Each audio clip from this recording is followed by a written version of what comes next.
የዛን ጊዜ ትዝ ካሉት አሞኝ ነበር። እርሶም እኮ ተጨንቀው እንዴት ነሽ ወይ ብለው ጠይቀውኝ ነበር። በእርግጥ እሱን አስታውሳለሁ። እና እንደዛ እየሆንክ የነበረው ሳያመኝ እያስመሰልኩ ይመስሎታል? ተይኝ እባክሽ ልጄ፣ አሁንማ በራሴ ሀሳብ ተጠምጃለሁ። ቆይ እኔ ጥፋቴ ምንድን ነው? ለምንድን ነው እዚህ ቤት ሁሉም ሰው እኔን የሚጠላኝ? ምክንያቱም አንቺ ይህንን ቤት የምትመጥኝ አይነት ሴት ስላልሆንሽ። ደግሞ መኝታ ክፍሌ ምንድን ነው የምትሰሪው? በፈጠራችሁ እዚህ ደግሞ እንዳትጣሉ። ችግር የለውም ጋሺ፣ እኔ እወጣለሁ። ከቻሉ የሰራሁት ሎትን ሾርባ ይብሉ። አምራን፣ አንቺ አቦካሽውን ምግብ ማንም አይበላልሽም። አሁኑም ይዘሽ ውጪ። እናንተ ሰዎች ዛሬ ልታሳብዱኝ ነው እንዴ? አያት አይደል እንዴት ገላምጣኝ እንደምትወጣ። ቆይ ግን ልጃችን እንደዚህ አይነት ወንጫ ከየት ነው ያገኛት? ኑሐሚን አባቷ ሕክምናውን በሰላም ስላጠናቀቀ እጅግ በጣም ደስተኛ ሆና ትገኛለች። ነገር ግን ደስታዬ ከአቶ ላይኩንና እንዲሁም ደግሞ ከቤተሰቡ የራቀ ነው ስትልም ሀሳቧን ለዳግም አጋርተው ነበረ። እናም ዳግም ደግሞ ኑሐሚን ላንቺ ደስ ብሎኛል፣ ነገር ግን አቶ ላይኩን አሁን ላይ ምንም ነገር ለመስማት ፈቃደኛ አይደሉም ሲልም ነግሯት ነበረ። አዎ ዳግም፣ ስልክም ስደውልላቸው አያነሱም። ደስታዬ ካልነሱ ባዶ ነው። የጋሽ ላይኩንን ልፋት መና ላስቀርበት አልፈልግም። እናም ደስታዬን ከነሱ ጋር ነው ማጣጣም የምፈልገው ስትልም ገልጻለት ትገኝ ነበረ። ታዲያ ዳግም የአባቱ መጥፋት እጅግ በጣም ስላስጨነቀው አሁን አባቴ የት ይሆን እያለ በጣም እያሰበና እየተጨናነቀ ይገኝ ነበረ። ኑሐሚንም አይዞህ ዳግም አባትህ ይገኛል፣ እናም ደግሞ ወይ ካልሆነ ለምን ማስታወቂያዎችን ምናምን አንለጥፍም? እናም ገጠርም ሄዶ ከሆነ ለምን አትጠይቅም? ታስሮም ከሆነ በየፖሊስ ጣቢያዎቹ እየሄድን እንጠይቅ። ምናልባትም አባትህ በወንጀል የሚፈለግ ሰው ስለሆነ ታስሮ ሊሆን ይችላል እያለችም እያማከረችው ትገኝ ነበረ። ነገር ግን ዳግም ሁሉንም ነገር አድርጊያለሁ፣ አባቴ እዚህ ቦታ ነው የሚለኝ ሰው በፍጹም አላገኘሁም ብሎ ነግሯታል። ሰላም ጤና ይስጥልኝ ውድና የተከበራችሁ ቤተሰቦቼ እንዴት ናችሁ? እኔ እግዚአብሔር ይመስገን በጣም ደህና ነኝ። በያላችሁበት ሰላማችሁ ይብዛ እያልኩኝ እንኳን ወደ ቻናሌ በሰላም መጣችሁ። ለዚህ ዩቲዩብ ቻናል ደግሞ አዲስ ከሆናችሁ ላይክ፣ ሼር፣ ሰብስክራይብ በማድረግ ቤተሰብ ሆኑ። እንዲሁም ደግሞ ሀሳብ አስተያየትም ካላችሁ ኮሜንት ላይ አሳውቁኝ። ለዛሬው ደግሞ ኑሐሚን ፊልምን ከባለፈው ፓርት የቀጠለ ይዤላችሁ መጥቻለሁ። እስከ ቪዲዮ ፍጻሜ አብራችን ቆዩ። ወይዘሮ ዝናሽ ኑሐሚንን ወደ ቤት በማምጣት አምራንን አሰቃያታለሁ ብላ በማሰብ ኑሐሚንን ቤት እንድትመጣ ለማድረግ አንድ እቅድ ማውጣት አለብኝ ስትል ወስናለች። እቅዷም ምንድን ነው? ቤት ውስጥ ሰራተኛ ስለሌለ ተጨማሪ ሰራተኛ ያስፈልገናል። ላይኩን አንተን ደግሞ የሚንከባከብ ሰው ያስፈልጋል። ለዚህ ደግሞ አንደኛና ዋነኛዋ ኑሐሚን ናት። ኑሐሚን በትክክል ሰው መንከባከብ ትችልበታለች ስትልም ነግረው ነበረ። አቶ ላይኩንም አንቺ ኑሐሚንና አምራንን ለማጣላት ነው፣ እንደዚህ አይነት እቅድ አይሆንም ዝናሽ እባክሽ፣ ለምንድን ነው የሰው ስቃይ እንደዚህ የሚያስደስትሽ ሲልም እንደከለከላትም አይተናል። ነገር ግን ወይዘሮ ዝናሽ እሷ ካሰበችው በፍጹም ወደ ኋላ አትልም። እናም ኑሐሚንን ወደ ቤት በማምጣት ሰራተኛ ለማድረግ እየሞከረች ትገኛለች። ታዲያ ስቃይዋ የበዛው አምራን ሰው አሰቃያለሁ ብላ አሁን በምላሹ እራሷ የምትሰቃይ ይመስለኛል። ምክንያቱም ወይዘሮ ዝናሽና ኑሐሚን አንድ ጋር ከገጠሙ አምራንን ለማንገብገብ እና ከዛ ቤት ለማስወገድ ነገሮች ቀላል ይሆንላቸዋል ብዬ አስባለሁኝ።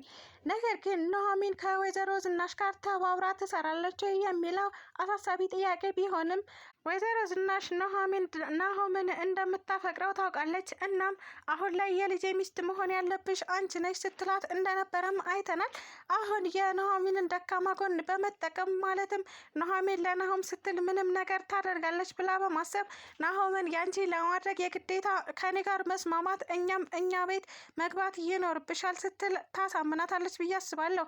እናም ኑሐሚን ደግሞ ናሆምን የምታገኘው ከሆነ አይደለም አምራንን ሌሎች ነገሮችን ምንም ነገር ቢሆን ለመጋፈጥ ዝግጁ የምትሆን ይመስለኛል። ምክንያቱም ለፍቅር ሲባል ብዙ ዋጋ ይከፈላል። ስለዚህ በመጨረሻ መጥታ ፍቅሯን እየቀማቻት አምራን ስለሆነች አሁን ደግሞ ከአምራን እጅ ፈልቅቄ ማውጣት አለብኝ ብላ በማሰብ አሁን ላይ ከወይዘሮ ዝናሽ ጋር ትብብር አድርጋ ማለትም ተባብራ ስራዋን የምትሰራ ይመስለኛል።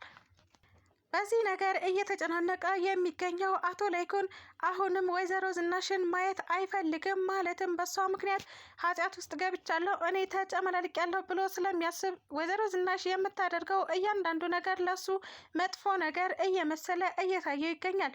ታዲያ ወይዘሮ ዝናሽም የዳግምን አባት አስከሬን ሲያስወግዱ፣ እሷ ግን አንድ የማይታወቅ ሰው ቀጥራ ባለቤቷን ለመክዳት እየሞከረች ትገኛለች። እሱም ምንድን ነው እኔን ሳታስገባ ማለትም የእኔ ፎቶ ሳይገባ ላይኩንም ብቻ አስከሬኑን ሲያስወግድ ቪዲዮ እንድትቀርጽልኝ እፈልጋለሁ። እናም ደግሞ ቆንጆ ቆንጆ ፎቶ አንሳልኝ ስትል ነበረ የቀጠረችው። ተቀጣሪዋም ለማንሳት ፈቃደኛ ስለሆነ እየተከታተላቸው ይገኝ ነበረ። ታዲያ ምንም ነገር የማያውቀው አቶ ላይኩን የወይዘሮ ዝናሽን ሴራ በፍጹም አልደረሰበትም። ምስኪን ምንም በማያውቅ ልቦ ነው አስከሬኑን እየቆፈረ እና እየቀበረ ይገኝ ነበረ። በመጨረሻ ና በቃ ሚስጥራችን ተዳፈነ ብላ ስትለውም እሱም እሺ በማለት እየተነዳ ወደ ቤታቸው ተመልሶ ይገኛል።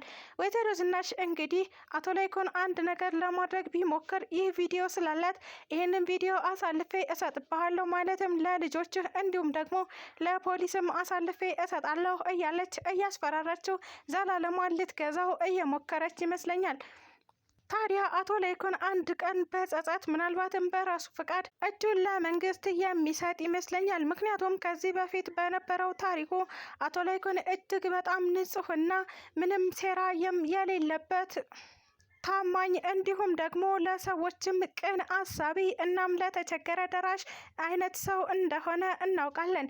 አሁን ደግሞ እንዲህ አይነት ችግር ሲፈጠርበት በሚስቱ ምክንያት ነገሮችን እየደባበቁ ቢገኙም ነገር ግን ከጊዜ በኋላ እኔ በፍጹም አላስቻለኝም እናም ለጥፋቴ መቀጣት አለብኝ ብሎ በማሰብ እጁን ለመንግስት አሳልፎ የሚሰጥ ይመስለኛል።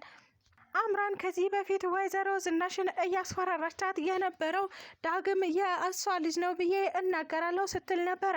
አሁን ደግሞ ይህን ሚስጥርሽን እናገርብሻለሁ እያለች እንደለመደችው ልታስፈራራ ብትሞክርም ነገር ግን ወይዘሮ ዝናሽ አሁኑኑ መናገር ትችላለች፣ ምክንያቱም ላይኩን ቀድሞ ሁሉንም ነገር ያውቃል ስትልም ነግራት ትገኝ ነበረ።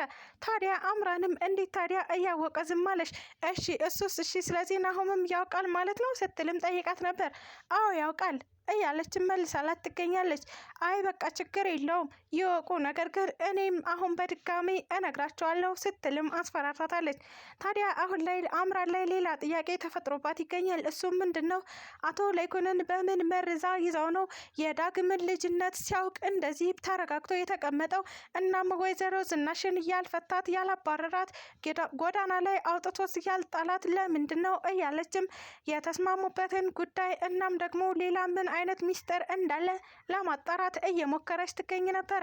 ታዲያ ሙከራዋን እያካሄደች ያለችው በአቶ ላይኩን ዙሪያ ነበር። አቶ ላይኩን መኝታ ክላስ በመግባት ጋሼ ሾርባ አምጥቼልሃለሁ እያለችም እየተለሳለሰች ትገኝ ነበረ። እናም ወይዘሮ ዝናሽ ተከትላ በመግባት ነይ ውጪ መኝታ ክፍሌ ምን ታረጊያለሽ በማለትም አከናፍራ አስወጥታት ትገኛለች። ስለተከታተላችሁኝ እጅግ አድርጌ አመሰግናለሁ። ለቻናሌ ደግሞ አዲስ ከሆናችሁ ላይክ፣ ሼር፣ ሰብስክራይብ በማድረግ ቤተሰብ ሆኑ። እንዲሁም ደግሞ ሀሳብ አስተያየትም ካላችሁ ኮሜንት ላይ አሳውቁኝ። ኢትዮጵያ ለዘላለም ትኖር እያልኩ ሰናበታችኋለሁ።